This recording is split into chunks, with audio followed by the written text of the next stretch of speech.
On en vient à cette opération vérité sur le coût du nucléaire. Sujet très discuté, mais aucune étude impartiale n'avait été réalisée.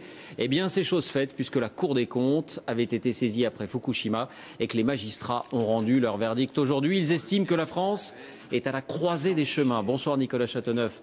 Vous nous avez rejoint, vous avez épluché ce rapport.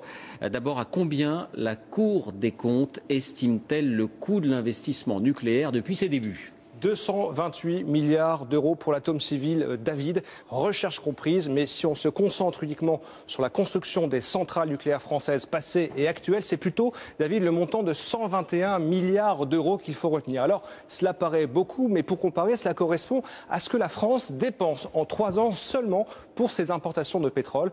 Et ce qui est sûr, c'est que le coût de l'électricité nucléaire augmente assez vite, notamment parce qu'il va falloir améliorer la sécurité des centrales, parce qu'il y a aussi des incertitudes sur le démantèlement des centrales et sur la gestion des déchets radioactifs. Et puis, vous savez, il y a aussi la maintenance sur des réacteurs qui vieillissent, comme vous et moi. Alors justement, Nicolas, à propos d'âge des centrales, quels sont, d'après la Cour des comptes, les choix qui s'offrent maintenant à la France ? Eh bien, ces choix sont limités, David. Dans 10 ans, sur 58 réacteurs actuels, 22 attendront plus de 40 ans. Or, selon la Cour des comptes, eh bien, il faudra sans doute poursuivre leur exploitation au-delà des 40 ans, parce que si on les arrête en 2022, il y a 3 solutions. Soit on construit 11 EPR pour compenser, cela coûtera 55 milliards d'euros. Soit on diminue notre consommation d'électricité, soit on développe très massivement les énergies renouvelables. Et dans tous les cas, en fait, le mur d'investissement paraît quasi insurmontable pour la Cour des comptes.